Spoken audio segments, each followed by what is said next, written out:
So the date is August 16th, 2002, and flying over a valley in Afghanistan are two A-10 Warthogs. An A-10 is a heavily armored, low-flying, slow aircraft designed to provide ground cover for troops on the ground. And on this night, it's a very, very cloudy night. There's storms in the area. And these two planes hanging up above, just waiting in case anybody down below needs help. Up there, it's gorgeous. The moon is bright. There's thousands of stars in the sky. The clouds look like the snow had just fallen. Down below in the valley, however, there were 22 Special Operations Forces troops trying to make their way through the country, and they could feel that something was wrong. They felt uneasy. One of the pilots up above, call sign Johnny Bravo, and yes, he stands like this. He could feel their unease listening to them over the radio, so he decides he was going to go down below the cloud and just have a look. He tells his wingman, hang out up here, I'll go see what there is. And he points his plane down into the clouds. And as he's going through the clouds, the call comes over the radio. Troops in contact. Troops in contact is what they say when they come under effective fire. It means they're in trouble. So now Johnny Bravo points his plane straight down. The plane's getting thrashed about in the turbulence. And when he comes out below the clouds, he's less than 1,000 feet off the ground, and he's flying in a valley, cliffs on both sides. Now, this is only 2002, and the planes were not yet equipped with ground-hugging radar, and worse, they were using old Russian maps. That's all they had at the time. And the sight that greets him is something like he's never seen before, not in training and not in the movies. He sees tracer fire coming from all sides of the valley, pointed right in the middle where the American forces are. And so he picks a point and starts to lay down suppressing fire. And he's flying, and he's in danger of hitting the cliff, of course. He knows his speed, he knows his distance from the map, and he literally counts out loud while he lays down the suppressing fire. 1, 1,000, 2, 1,000, 3, 1,000, 4, 1,000, 5, 1,000. Pulls hard on the stick, pulls back up into the cloud, comes down around again. 1, 1,000, 2, 1,000, 3, 1,000, 4, 1,000. Good hits, it says over his radio. And again, he comes around. 1, 1,000, 2, 1,000, 3, 1,000, 4, 1,000, 5, 1,000. He runs out of ammunition. Fuel is fine. Flies back up to the top of the cloud, tells his wingman, you need to get down there. His wingman isn't sure about the conditions, so the two of them fly back down together. His wingman lays down the suppressing fire, and Johnny Bravo counts as they fly 3 feet apart from each other, wing to wing. 1, 1,000, 2, 1,000, 3, 1,000, 4, 1,000, 5, 1,000, up and around again. 1, 1,000, 2, 1,000, 3, 1,000, 4, 1,000, 5, 1,000. That night, 22 Americans went home alive with 0 casualties. My question is where do people like Johnny Bravo come from? Who are they? Who would risk their lives for others so that they may survive? I asked Johnny Bravo. I asked him, why would you do it? Why would you risk your life so that others may survive? And he gave me the same answer that everybody in his position gives, because they would have done it for me. Now, if you think about it, in the military, they give medals to people who are willing to sacrifice themselves so that others may gain. In business, we give bonuses to people who are willing to sacrifice others so that we may gain. We have it backwards.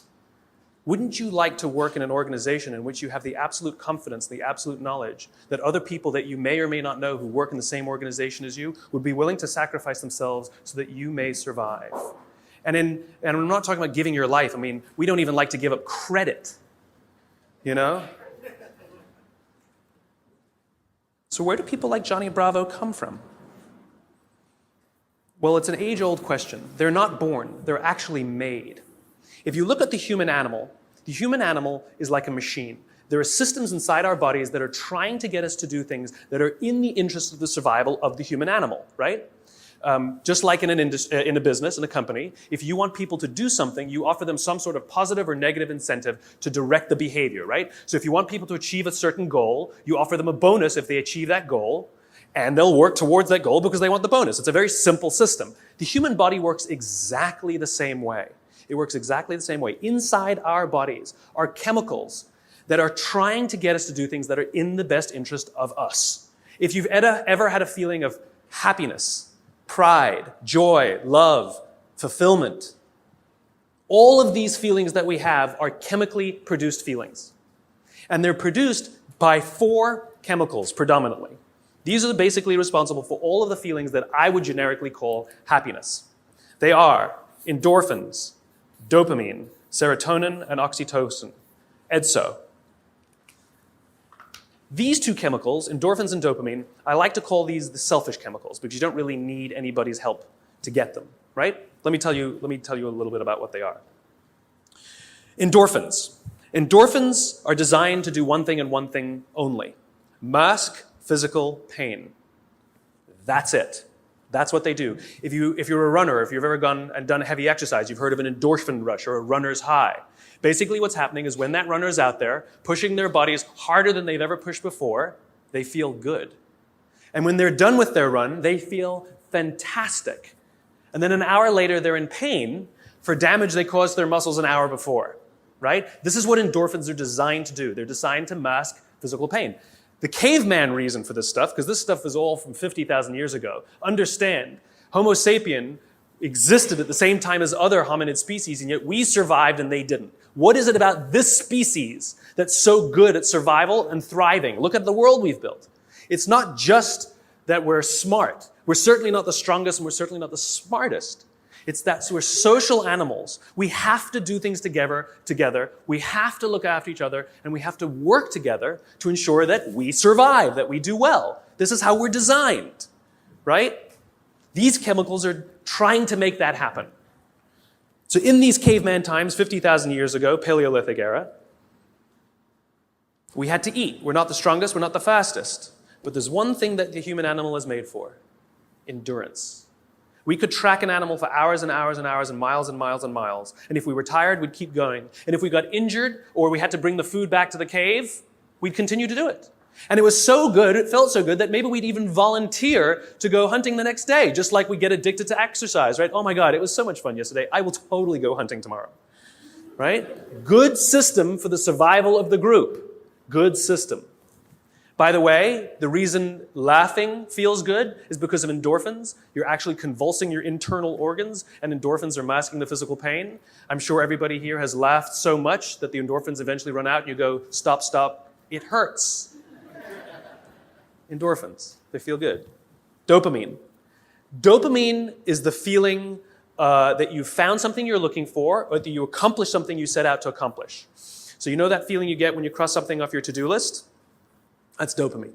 Feels awesome. You know when you have a goal to hit and you achieve that goal, you're like, yes! You feel like you've won something, right? That's dopamine. The whole purpose of dopamine is to make sure that we get stuff done, right? The historical reason for dopamine, we would never eat if we only waited until we got hungry, because there's no guarantee that we would find food. So dopamine exists to help us go looking for food. We get dopamine when we eat, which is one of the reasons we like eating. And so when you see something that reminds you of something that feels good, we want to do the behavior that helps us get that feeling, right? So let's say you're out there going for a walk and you see an apple tree in the distance. You get a small hit of dopamine. And then what it does is it focuses us on our goals. And now we start walking towards the apple tree. And as the apple tree starts to get a little bigger, we feel like we're making progress. You get another little shot of dopamine and another little shot of dopamine until you get to the tree and you're like, yes! Okay? This is why we're told you must write down your goals. Your goals must be tangible. There's a biological reason for that. We're very, very visually oriented animals. You have to be able to see the goal for it to biologically stay focused, right? If you don't write down your goals, if you can't see your goals, it's very hard to get motivated, to get inspired. For example, think about corporate visions, right? A corporate vision has to be something we can see, right? That's why it's called a vision. You can see it, right? To be the biggest, most respected, to be the fastest growing are not visions. They're nothing, right? What does that even look like? Respected by whom? Your mother? Yourself? Your friends? Your shareholders? Who knows? What's the metric? Dunno. It's amorphous, doesn't motivate us. Just like I can't tell you, you will get a bonus if you achieve more. You're going to ask me, how much more? I'm going to say, more. Doesn't work. You need a tangible goal. You need a tangible goal, right? Here's a great vision. Martin Luther King, I have a dream that one day little black children and little white children We'll play on the playground together and hold hands together. We can imagine that. We can set our sights on that. And every time we achieve a goal and achieve a metric and achieve a milestone that makes us feel like we're making progress to the vision we can see, we keep going and going and going until we achieve something remarkable. You have to be able to see it. Dopamine. Like I said, dopamine is the feeling you get when you set out to find something you're looking for as well. I talked about the to-do list. I came home from a trip just a couple days ago, and I had a bunch of errands to run, and I wrote down a little list of things I had to do, and off I went, right? And as I was walking past, I think it was the dry cleaners, I don't remember. I was walking past something, I remembered, I have to do that, and I hadn't written down on my to-do list. So I went in and finished what I needed to do, and then when I came out, I then wrote it on my to-do list and then crossed it out. Because I wanted the dopamine. Feels good. Dopamine comes with a warning. Dopamine is highly, highly, highly addictive. Here are some other things that release dopamine. Alcohol, nicotine, gambling, your cell phone. Oh, you think I'm joking?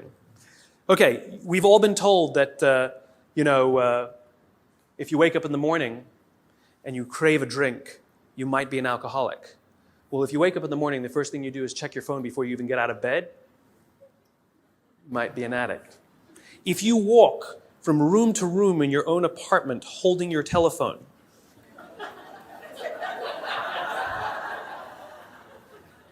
you might be an addict. When you're driving in your car and you get a text and your phone goes beep. We hate email, true. We love the beep, the buzz, the ding. Oh. Right? You'll be there in 10 minutes, and yet you have to look at it right now. You might be an addict. And even if you read it and it says, are you free for dinner next Thursday? And you have to reply immediately, you can't wait the 10 minutes, you might be an addict. And for all you Gen Ys out there who like to think that you're better at multitasking because you grew up with the technology, then why do you keep crashing your cars when you're texting? You're not better at multitasking, you're better at getting distracted. In fact, if you look at the statistics, ADD and ADHD have, diagnoses of ADD and ADHD have risen 66% in the past 10 years. Okay, ADD and ADHD is a frontal lobe disorder, right?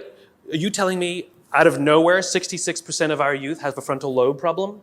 Where did that come from? No, it's a misdiagnosis, right? What are the symptoms of a dopamine addiction to technology?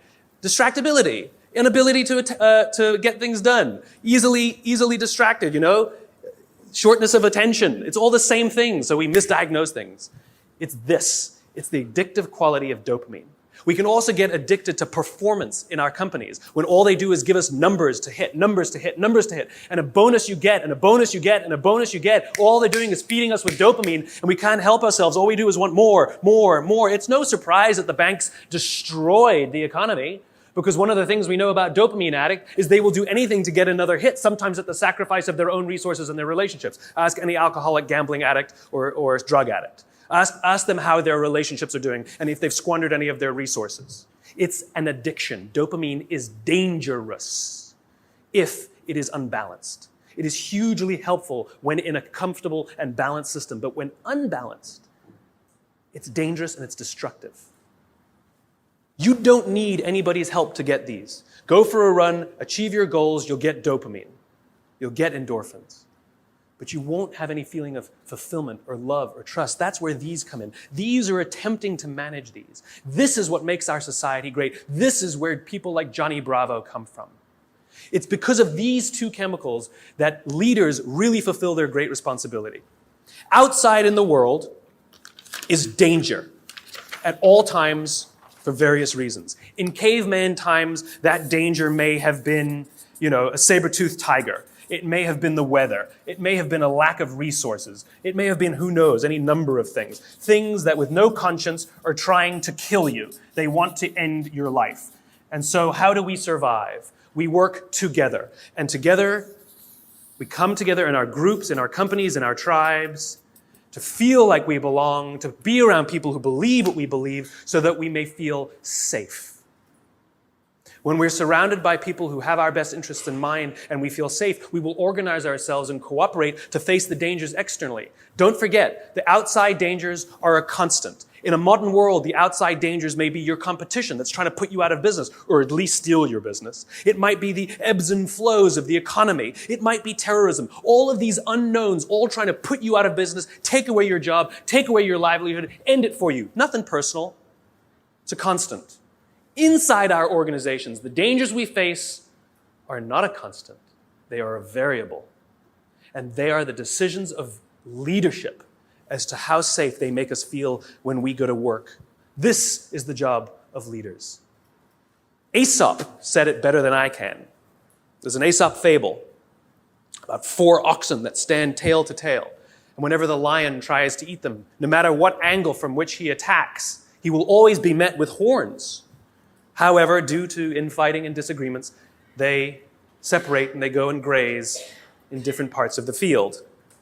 And one by one, the lion picks them off and kills them all. When we stand together, we can more easily face the dangers outside. When we break up inside our companies, if our leaders don't allow us a space to feel safe inside our own companies, to feel like we belong, then we're forced to exert our own energy to protect ourselves from each other. And, by the way, expose ourselves to greater danger from the outside. If you have to worry about politics, if you have to worry about someone stealing your credit, if you have to worry about your boss not having your back, think about the energy you invest, not in your business, not in the products you're trying to develop, not in your work, not in how great you're producing, not in your creativity, but in just keeping yourself feeling safe. This is destructive. The responsibility of leadership is 2 things. 1, to determine who gets in and who doesn't get in. This is what it means to start with why. What are our values? What are our beliefs? Who can we allow in? Second thing is to decide how big this is. How big do we make the circle of safety? How big do we make the circle of belonging? Do we keep it around just our C-level executives and call it an inner circle and allow others to try and fend for themselves and maybe try and get into our inner circle? Or do we extend it to the outermost edges of the organization? Great leaders extend the circle of safety, the circle of belonging, out to the outermost edges. So the most junior person feels like they belong, feels safe, feels like they have top cover from somebody like Johnny Bravo. That's what these other 2 chemicals are trying to do. Serotonin is the leadership chemical, is responsible for feelings of pride and status. This is why public recognition is very important. We are social animals, and we need the recognition of others. This is why we have the Oscars, and this is why we have public awards events. This is why we have commencement for graduation. I mean, think about it. What does it really take to get to graduate college? You need to pay your bills, fulfill the minimum requirements, and collect enough credits. That's it, right? It's a formula. You could get an email that says, congratulations, you fulfilled all the requirements for graduation. Enclosed, please print out the PDF of your diploma. P.S. magna cum laude, right? Wouldn't feel so good, right? So instead, we have a big ceremony to recognize the accomplishment. And in the audience, we put our family and our friends and our teachers, all of those in our tribe who've supported us and watched our backs as we've made it through. And then we show up on that day and we go up on that stage and we take our diploma.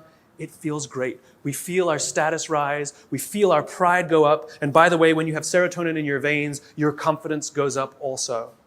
And here's the best part about serotonin. At the exact moment that you took your diploma and you felt that surge of serotonin go through your body, at the exact moment, your parents sitting in the audience also got a surge of serotonin and also felt an intense pride watching you graduate. And this is what serotonin is trying to do. It is trying to reinforce the relationship between parent and child, boss and employee, coach and player, the caregiver and the one who is grateful for the support they are given. And think about it. Think of the speeches that we give. If you give an award to somebody, what do they say? I couldn't have done it. I thank God. I thank my parents. I thank my coach. We thank the person who we believe was looking out for us. We could not have done this without them, we say. And they look at us and they say, so proud of you. And we work to make them proud. Great teams don't want to win the trophy. Great teams want to win one for the coach. They want to make the coach proud. We want to make our parents proud. And it raises our status, and it raises our confidence, and it feels good, and we in turn will look after others so that they may accomplish the same. This is what serotonin is trying desperately to do. The problem is you can trick serotonin. We live in a materialist society, so we judge status very often in our country based on how much money you make, right? So any conspicuous display of wealth raises your status. This is why they put the logos on the outside. No good on the inside, nobody can see them. We want the red line of our Prada glasses. How good, you own a pair of designer shoes, how good does it feel to put on your Gucci shoes? Oh my God, it feels so good. You walk out and you feel $1 million. You can actually feel your confidence rise when you put on the stuff, right? Because it's showing this display of status. It feels great. The problem is there was no real relationship that was reinforced because of it. You tricked the system. That's why we keep trying to accomplish things and accumulate more and more material goods, and yet we never feel successful because there was no relationship. We tricked it. We gamed it. Serotonin is the leadership chemical. The reason I call it the leadership chemical is a historical reason, a very simple historical reason. We had a very practical problem as our animal was developing, as the Homo sapien was developing. We lived in communities of about 100 and 150 people.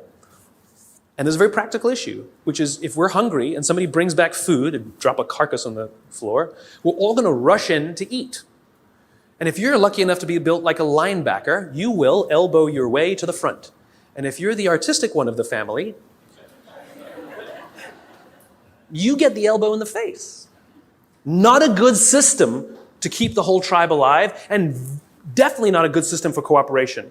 Because remember, the value of group living means that if I trust you and you trust me, I can fall asleep at night and trust that you will alert me to danger. If I don't trust you, I can't go to sleep at night. It's the same in our companies. If we trust each other, we will turn our backs, we will take risks, we will innovate, we will do things that will change the course of our world. If I don't trust you, I can't do that. I can't do that. There's value in group living and group working. And so if you got an elbow in the face that afternoon, odds are very high that you're not going to wake the guy who punched you if danger's there. You're just not going to do it. Bad system. And so we evolved into hierarchical animals. We're constantly assessing and judging each other, constantly arranging ourselves. Who's the alpha? Who's the dominant? Who's the one who sort of is the more dominant personality or dominant talent in the room? In caveman times, it might have been physical muscle. In a creative industry, it might be talent. In the military, it might be courage. There's no standard by which we judge alphas. It's relative to the industries we're in. And it's relative to us as well. If you've ever met someone and you were nervous while you were meeting them, you're not the alpha. We've all had the experience where we're meeting somebody and we can sense that they're nervous meeting us. You're the alpha. I'll tell you a little aside that's kind of funny. You know when women all live together, their menstrual cycles align, right? Assuming they're not on the pill, then it doesn't work, right? But if they're not on the pill, all the menstrual cycles go together on the same schedule. It's not arbitrary. They always align with the alpha female's schedule. And the reason is because when a woman is in her menstrual cycle, she can't bear children. And so in evolutionary terms, you want the alpha male and the alpha female to do it so you can have alpha children, right? Nice, strong, strapping kids who are going to survive. But if she's off the market, that produces competition. So Mother Nature has created a very clever way that when she's off the market, everyone's off the market.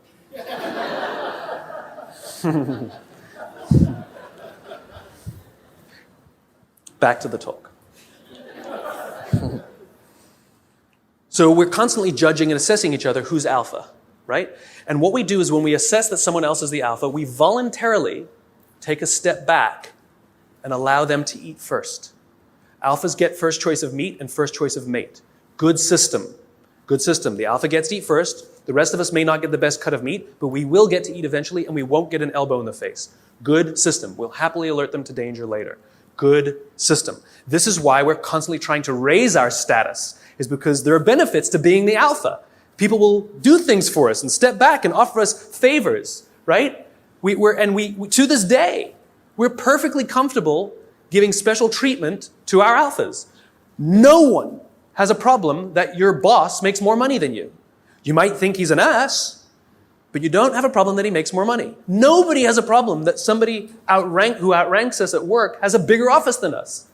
Doesn't offend us. It is deeply ingrained in us. We happily step aside and allow our alphas first choice of meat and first choice of mate. It's good to be the king. There are advantages that come with being the alpha. You get special treatment. You get to eat first. People show you love and respect. It boosts the serotonin. You walk around like this. It boosts your confidence. It's awesome. But it comes at a cost. You see, the group is not stupid. We're not giving all of that stuff away for free. Leadership, alpha, comes at a cost. You see, we expect that when danger threatens us from the outside, that the person who's actually stronger, the person who's better fed, and the person who is actually teeming with serotonin and actually has higher confidence than the rest of us, we expect them to run towards the danger to protect us. This is what it means to be a leader.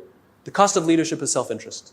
If you're not willing to give up your perks when it matters, then you probably shouldn't get promoted. You might be an authority, but you will not be a leader. Leadership comes at a cost. You don't get to do less work when you get more senior. You have to do more work. And the more work you have to do is put yourself at risk to look after others. That is the anthropological definition of what a leader is.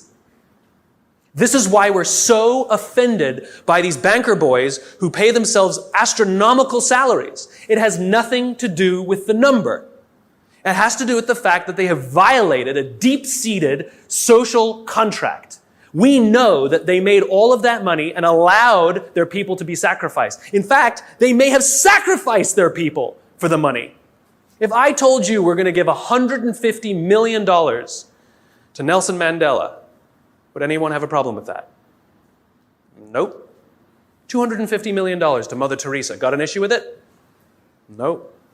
It's not the number. It's not the amount of money they make. It's that we are deeply and viscerally offended that we know that we allowed them to have this alpha position and they did not fulfill their responsibility of the alpha. They're supposed to sacrifice themselves for us. Never sacrifice us for themselves. This is why we're angry and offended and don't trust them. They fail.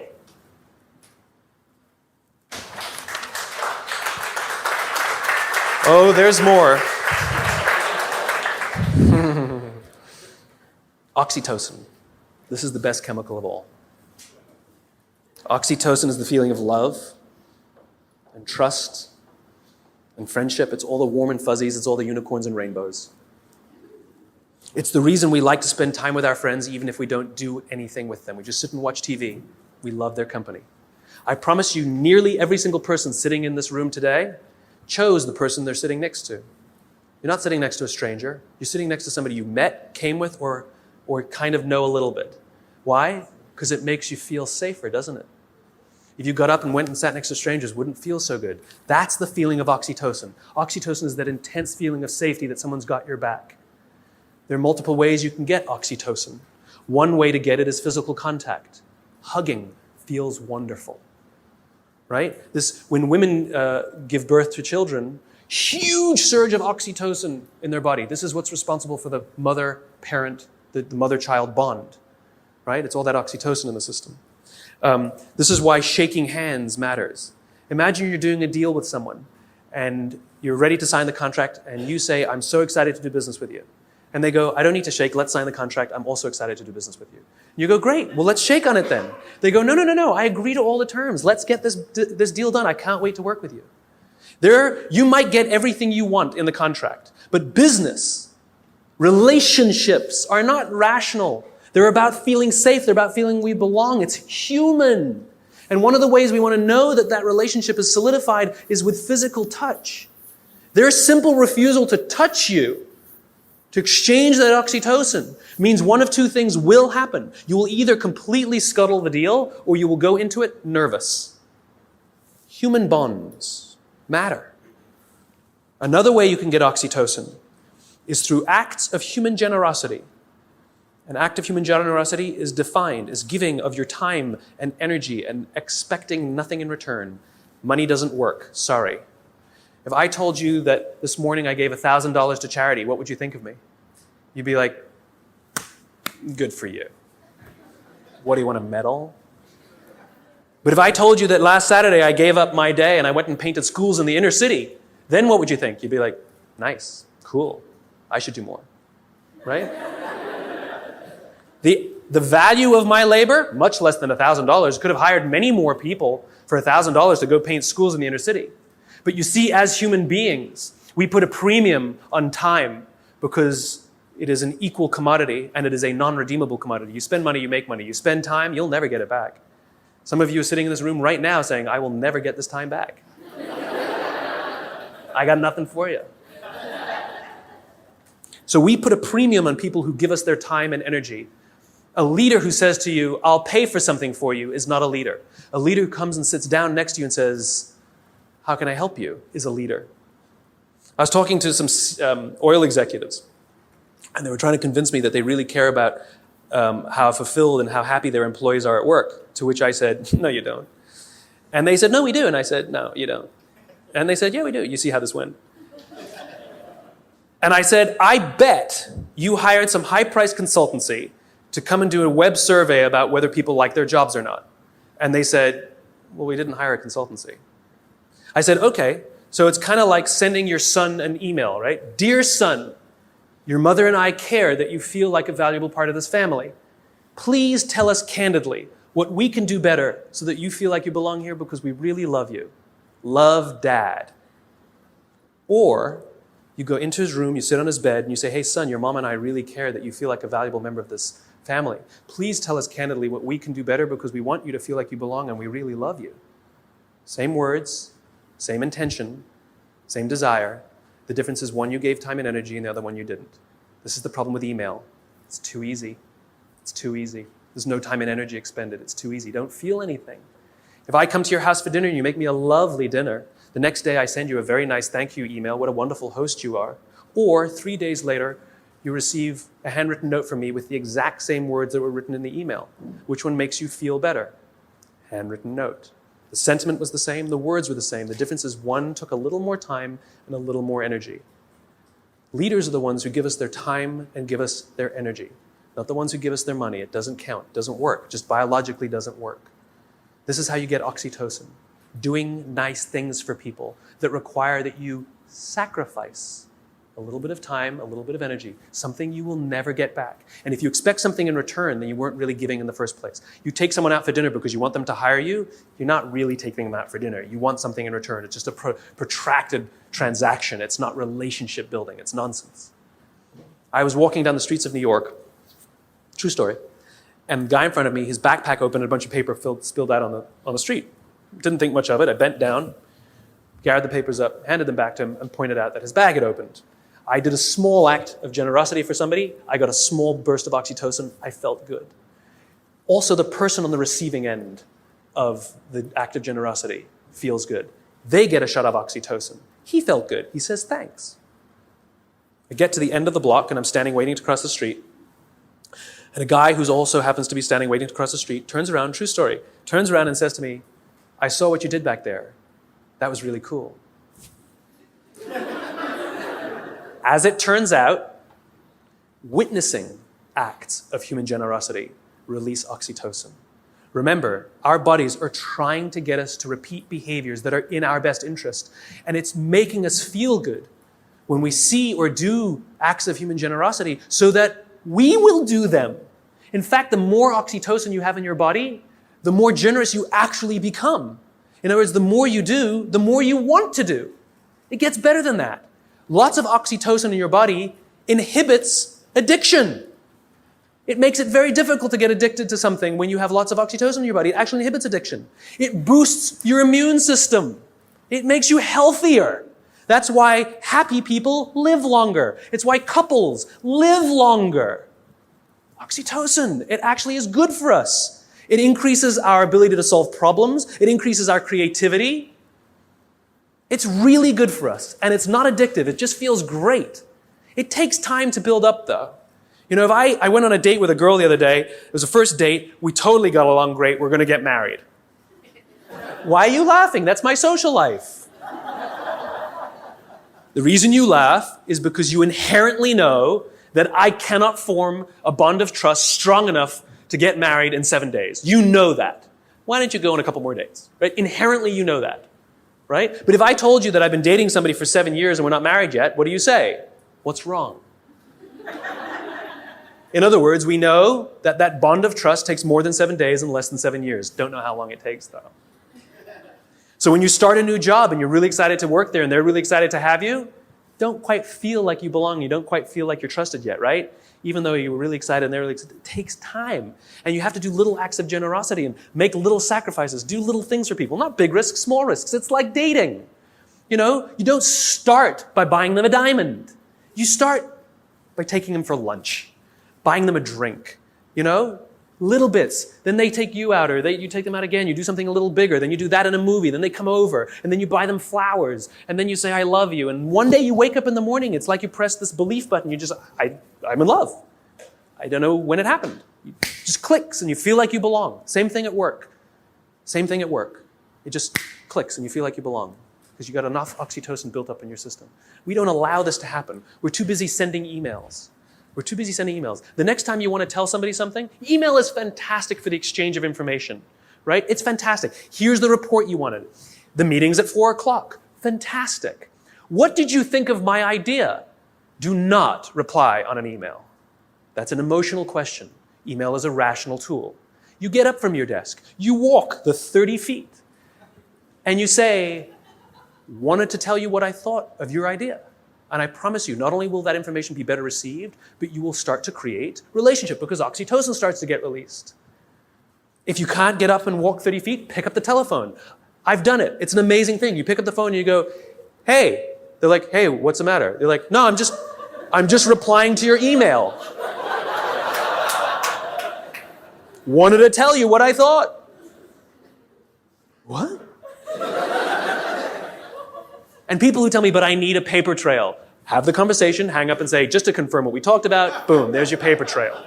The reason we get so many emails is because we reply to them all. And 12 emails are sent, and then somebody misunderstands something, and somebody gets angry, and then you have to pick up the phone and deal with it anyway. Do it at the beginning. Quicker, easier, better. Biology. Give your time and give your energy. And this is why leadership is really difficult, because you can't give it to everyone because you don't have enough to give to everyone. You just can't. You have to make sure that you can trust others, to trust others, to trust others, to trust others. And this is what happens in this circle of belonging, in the circle of safety. This is what effective bureaucracy is, which is, as the CEO, as the leader, or whatever your job is, you have one responsibility and one responsibility only, which is to make sure the people you know that you have physical contact with, you know their names, are confident and feel looked after, and encourage them to do the same for the ones who work beneath them, who work beneath them, who work beneath them. And when this group of people really feel safe, then they will invite in the customer to also feel safe. They will talk to these people as if they are human. I actually flew on an airline recently, and I was appalled at how I was treated. It was disgusting. It was like cattle, right? And I said something. I said, why do you treat people like cattle? And she literally said to me, I'm sorry, sir, I have to do it or I'll lose my job. What did she tell me? My organization that I work for doesn't make me feel safe. I don't feel like I belong. So I'm going to treat you like dirt to protect myself. As opposed to somebody who feels safe and says, sir, I will do everything in my power to make sure that you feel happy and good because I'm not worried. That's called a highly effective organization. There's one more chemical I haven't told you about. The big C. Cortisol. Cortisol is the feeling of stress and the feeling of anxiety. We share these chemicals with all the social mammals.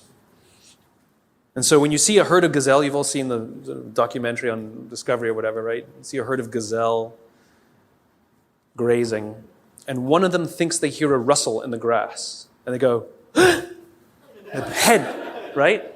That's what cortisol does. Cortisol is designed to keep us alive. It is the first stage of fight or flight. It makes us paranoid. It makes all of our senses hyper-attuned to look for danger. It injects glucose into our muscles to make us stiff and ready to go in case we need to fight or flight.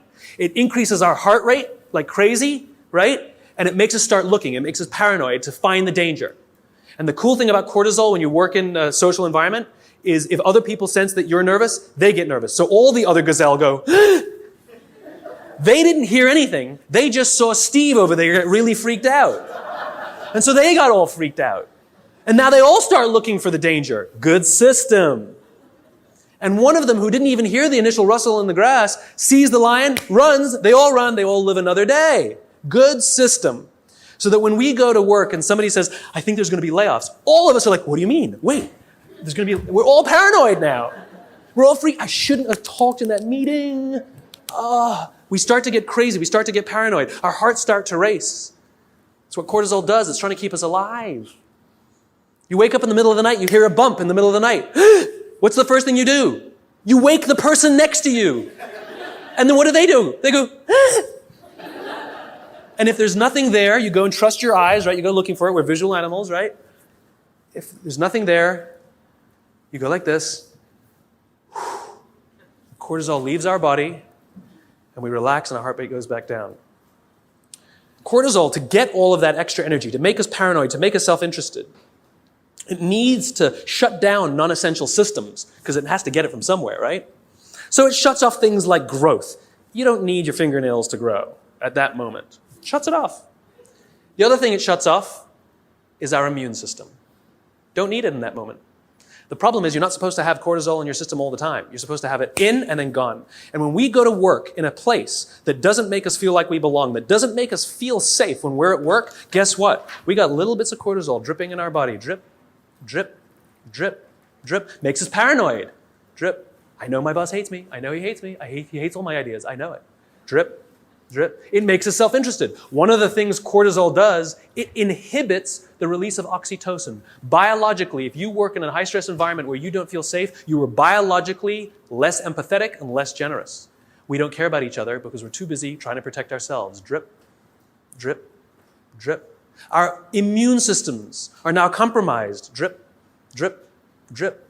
We live in a country with some of the best medical education in the world, some of the best medical systems in the world, some of the best doctors in the world, some of the best hospitals in the world, some of the best medicines in the world. Please explain to me why diabetes is on the rise, heart disease is on the rise, some cancers are on the rise. It ain't partially hydrogenated oils. Our jobs are killing us. And the people who are responsible are the leaders. And we also know that parents who come home stressed out, their kids learn that this is what work is. That work is something that makes you short-tempered and unhappy. And so they expect it as they grow older. Worse, we know that parents who come home upset and angry, it has such a negative impact on their children that there's some studies that show that they might actually become bullies because of their unhappy parents who hate their jobs and have excessive amounts of stress. Our companies are literally killing us. So what are you going to do about it? What are you going to do about it? Leadership is not a rank. Leadership is not a position. Leadership is a decision. Leadership is a choice. It has nothing to do with your position in the organization. If you decide to look after the person to the left of you and look after the person to the right of you, you have become a leader. You've seen the movie 300, right? The Spartans, the greatest fighting force of all time. You want to know one of the things that made the Spartans great? Wasn't their muscles, wasn't their spears. It was their shields. They stood shield to shield, and the phalanx was strong because those shields were big. And they were told when they were young children, you either bring your shield home or you come home on your shield. The punishment for losing your shield was tremendous in battle.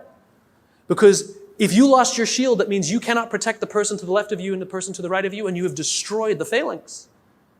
It's the shield that matters, not the spear. Not the spear. It's your willingness to sacrifice yourself, not your life, maybe your credit, maybe your little time, maybe a little energy, maybe your time, maybe getting up from your desk and talking to somebody for 30 minutes instead of sending a 3-minute email. It's your willingness to sacrifice for someone, to hold that shield up so that they feel safe, that makes you a leader.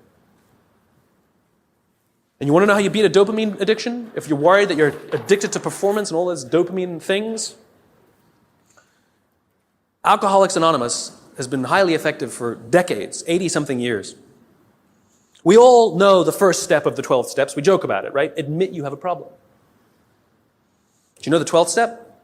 Don't say it's supposed to be anonymous. I'll tell you what the 12th step is. Alcoholics Anonymous knows that if you master all 11 steps, but not the 12th, you will drink again. If you master the 12th step, you will beat the disease. What's the 12th step? The 12th step is the commitment to help another alcoholic.